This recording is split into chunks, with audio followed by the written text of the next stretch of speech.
Hey everybody, Josh Sigurdson of World Alternative Media, and of course we're joined by author and economic analyst here at WAM, John Sneisen, and there is absolute panic in Zimbabwe. We've seen for years one thing after another after the 37-year reign of Robert Mugabe, and of course, with the most recent news, there has been what appears to be a military coup. The military took over the streets. Mugabe's under house arrest. We see they took over the television stations, and as a matter of fact, as this Guardian article goes into, a head of state who sacked his vice president last week in apparent attempt to give power to his wife meets senior military officers after a day of house arrest. Robert Mugabe's 37-year grip on power in Zimbabwe was fast ebbing away on Wednesday evening as he met senior military officers to discuss his future following a day confined to house arrest in Harare. It seems likely that the ruthless rule of the world's oldest leader will be over within days after the military declared on national television in the early hours of Wednesday morning that it had temporarily taken control of the country to target criminals around him. And they have also mentioned that he is safe, but a lot of people around him are not. We saw this article out of Times. Pictures show detained Zim finance minister's bullet-riddled home, and it just kind of goes into the fact that his bodyguard was shot dead on site, and he's now captive, and it says a lot, finance minister, guys. Now, we recently did a report on Mugabe. Of course, we've gone into it a lot of times with the hyperinflation that hit, them switching over to the US dollar to back their currency, all this nonsense, and also recently he was he was a goodwill ambassador to the World Health Organization at the United Nations. That was the peak of his career, yeah, it seemed like. It's so convenient because, of course, being a psychopath, he's perfect for, showing the world government how to lead, quote unquote. But of course, it didn't last long before we even got the report up.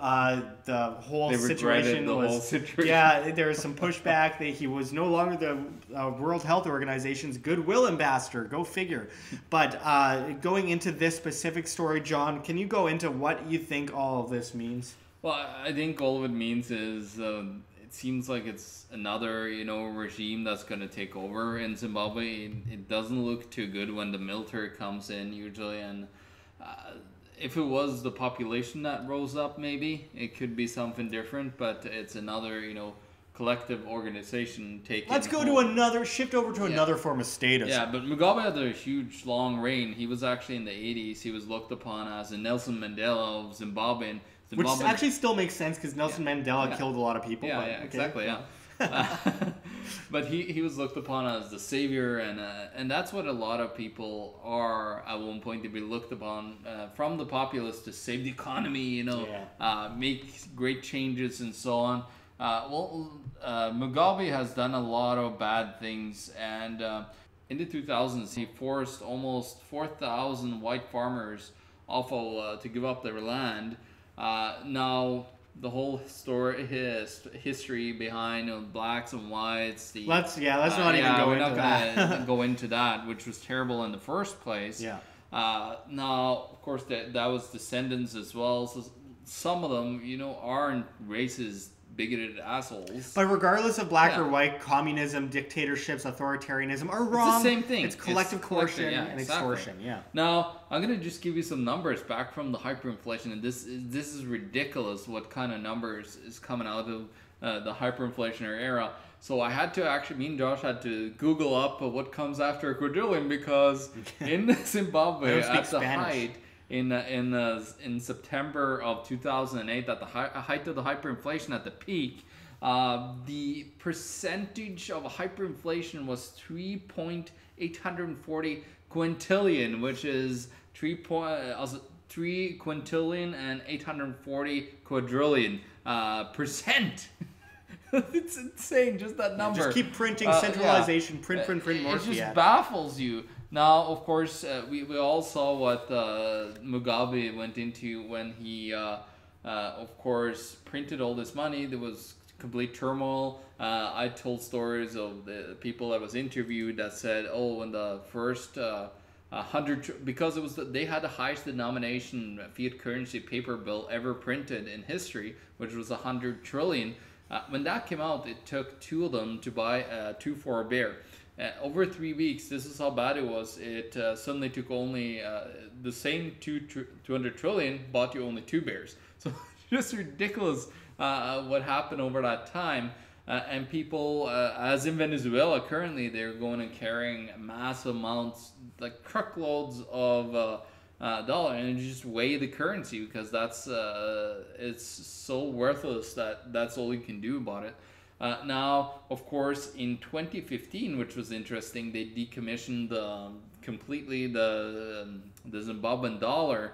I remember I wanted to buy more of the $100 trillion Zimbabwe dollar. As it a actually, gag gift. it actually went up in value like crazy because they decommissioned it, so everybody took it in and the government destroyed it. Scarcity creates value?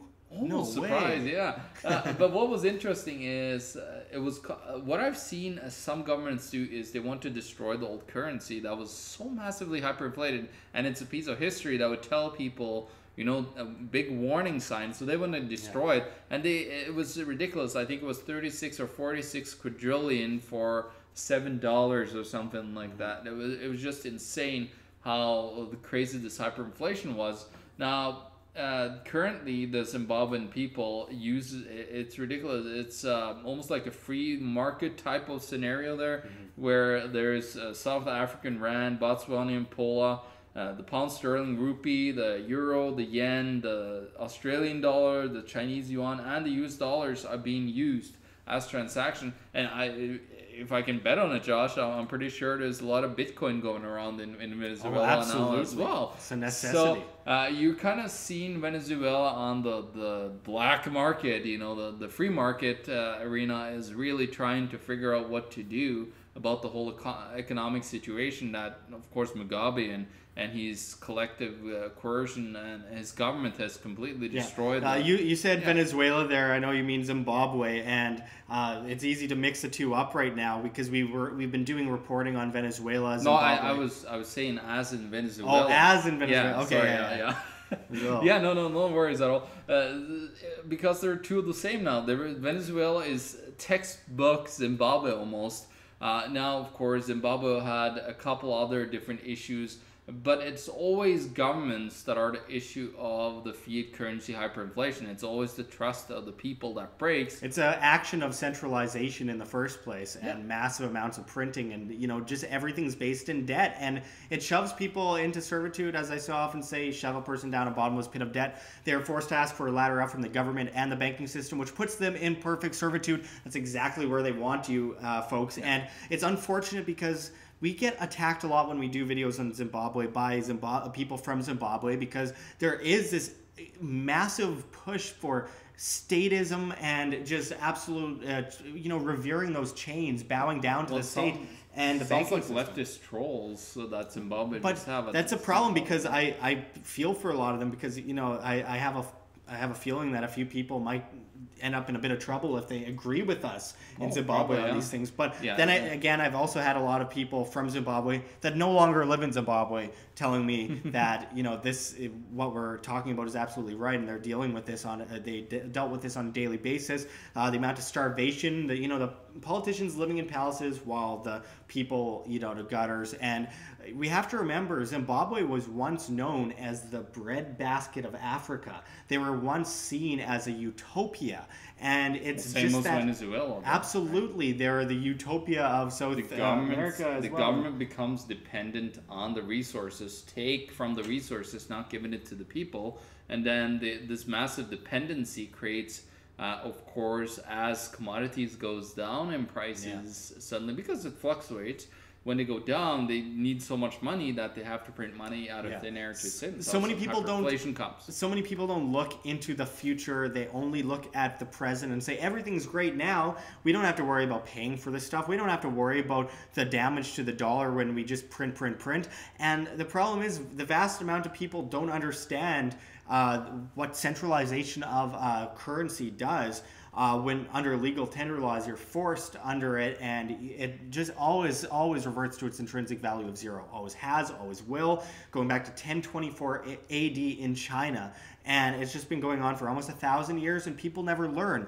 But that's why we put this information out there, folks. Sure. We need to understand this. This whole issue, yes, there's a lot. It has a lot to do with two things.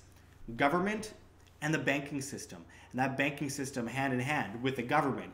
It's statism, collective coercion, extortion, and just centralization under one currency forced upon the people. And these people not understanding the basics of said currency, of, just the basics of the monetary system as a whole. I mean, it's a lot simpler than it looks. It's a lot more basic than it looks, but it's forced upon us in a way where they use crazy words to make us kind of scared away from actually understanding it because it sounds too complicated. It's intimidating, but it's really quite simple. So that's where they kind of have people. They have people looking in their wallet and pulling out this paper, this whatever the hell the Canadian dollars are made out of again, some plastic crap, monopoly money. It's just oil. Yeah, and it's just monopoly crap, colorful stuff. And they have us believing that this is money when it's just currency and it's devalued on a daily basis, and we have to get out of that system because we are headed for a calamity. Fundamentals are off the table due to the level of manipulation in the monetary system, so you can't put a date on it, but you know it's going to happen, and it did happen. In Venezuela, it did happen. In the Weimar Republic, it's currently happening in places like Suriname, and it happened in South Sudan, in Zimbabwe. So we have to learn a lesson from this and stop repeating history over and over again. Yeah, exactly. So I'm gonna do a little promotion on my book. So that's why you need to read this book. It's called The End of Freedom: How Our Monetary System Enslaves Us, because up on Amazon. Because that is what it does, Josh. It enslaves us. It makes us, shoves us into that bottomless pit of debt. And then, of course, what happened, as in China in 1024, you get a massive economic boom with the massive amount of debt. Now a middle class comes out, and then suddenly everybody's indebted to their heirs, and then it collapses because there's suddenly no more people to feed into that debt system, and then it collapses in on itself every single time. And of course, it's also created now currently with the mass amounts of printing by governments. It was an Austrian, actually back in time. Now, I'm not talking about Austrian economics. I forgot the name of it. It's in the book. But he was the first guy that bailed himself out. He was a baron or something in Austria. And he actually put all of his debt onto the Austrian peoples and created a government for the first time. So you see all these people, all they want to do is just massively indebt you.